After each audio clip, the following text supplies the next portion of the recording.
Rose was always an interesting character, I guess. She always kept to herself, but we were not really close. I mean, even though we're only a few years apart, I mean, when we were growing up, she was always the tomboy, always would play outside in the mud. I mean, now she, I guess, lives in it. I wasn't that surprised when I heard that Rose had kind of moved out into the woods. I mean, with everything leading up to it, it's not that big of a surprise. We lost contact when I went to college, and I would come home from break, but she was really never home. She would be studying, or whatever she called it. And then after that, I kind of lost contact with her back in 2007, and I haven't really heard of her since. I kind of forgot about her.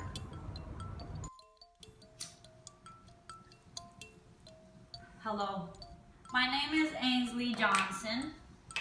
I am Rose's mother's sister, and Jude was a working single mother.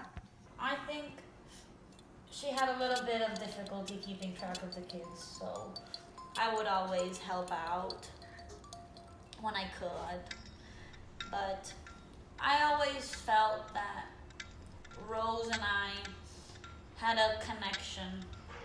Maybe she was always drawn to me because in the same way that she was, I was a little bit different.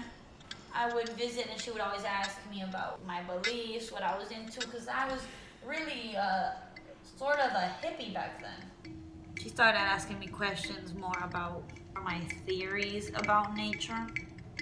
After a while, I just saw that she started taking it too far. Even I saw that, and I'm the more eccentric one in the family. She was trying to convince me to join this secret society that she wanted to create, and I was, you must be insane. I said, you must be insane. You can't do this. She told me that she cared enough about me to help me survive, and I said, what do you mean help me survive? And she said that the world was ending.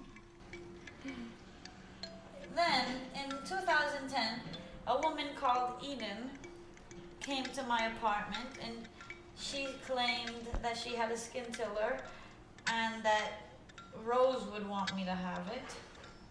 So I assume she's like a lover of sort. That's what it felt like in the nature.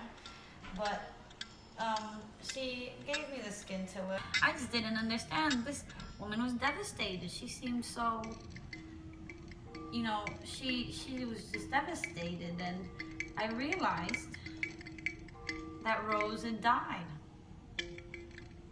She was dead.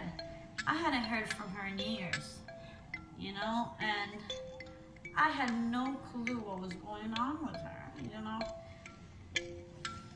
I was so shocked to hear that they had this whole society and they did the strange things with the skin tiller. Eden could go more into detail, probably.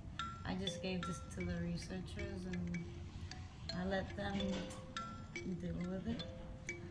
I was sad. I was really, really sad, and I felt guilty because she told me. I was the only person she told. I could have done more. I could have saved her. I think, if anything,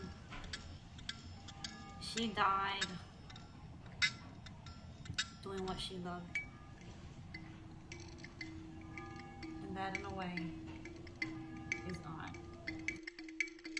I met Rose when I was 18, right after I moved to California from West Virginia. When I went to California, the first thing I did was attend an animal rights march. And there I found my beloved Rose. She stood out like a sore thumb in that crowd, you know. There was just a pull of energy between us. And I looked into her eyes and I knew she was my soulmate. She just had an aura of strength and conviction, you know, that it just lured me in. So I remember saying hi to her, and she just looked at me and smiled. The rest is history, honestly, you know. We were spending all our time in the woods, we were just basking in each other's presence, loving up on each other, you know, loving up on Mother Nature. And that's when she showed me her creation. She wanted me to be the first one to use the skin tiller. You know, I of course said yes. I would do anything for my Rose. But not gonna lie, it hurt like a bitch, but after a while, I got used to it, you know. I supported her work and I just wanted her to succeed. So I would do anything, even suffer for her. I even pushed her to spread her knowledge. I wanted more people to join our group, you know, and for her to spread her ideas and for people to follow and listen to her. You know, she had a voice. She had something important to say to the world. And that's how the Omphalosians were formed. You know, we started off a small group, just living and thriving together in the woods. We used the skin tiller, as you know, to plant food and sustain ourselves. You know, Rose was a pioneer, a genius, really. As for the skin tiller, I don't have any regrets, you know. It ruined us, yeah, for sure, but I just wanted to support Rose, and I still want to, even though she's gone. You know, I want to continue her research so that we can become as self-sustainable as possible. I was hoping that if I gave the skin tiller to her aunt, she would be able to, you know, understand Rose's ideas, and because, you know, Rose loved her aunt dearly, and I didn't get to meet her personally until recently. Ainsley will be able to carry Rose's legacy and make Rose proud wherever she is. I love you, baby. Although there isn't much to know about the Omphalosians themselves, as they were a very primitive group and liked to stray away from any man-made objects, the information gathered by former Omphalosians, as well as family members of none other than Rose Johnson, makes it simpler to draw out a picture of what the group was really up to.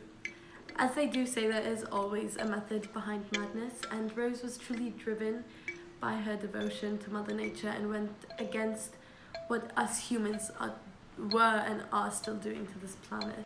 It can be seen in such items like the skin tiller, right here, that the group believed in some sort of self-sustainability where they would plant and harvest seeds and their own food and then later on eat it. This was a way to reduce the carbon footprint and help relieve Mother Nature from the damage that was being done. The group was originally thought to be located in a forest in Santa Cruz, California, a place where they could really connect to the earth as well as escape from the monstrosities of mankind. Rose Johnson, the renowned founder of the group, was a unique figure that expressed her thoughts freely to those close to her, such as her aunt, her former lover Eden, her brother, but no one ever understood what she was trying to say and what she truly meant. The end of the group and Rose Johnson came quite quickly after the establishment of the group, as infectious diseases were spread by such items as the skin tiller. Now there's much more research being done, and it's becoming more clear to us researchers what kind of lives these Omphalosians lived, residing in simple shelters, building fires to stay warm, and preaching hymns dedicated to Mother Nature made up basically their day. Although the group was based in one area of the forest, there have been human tracks found around an assumed 400-meter perimeter. It is quite hard to track the start of the group and the end of the group, but with items such as the skin tiller, more progress will be made in terms of understanding the group.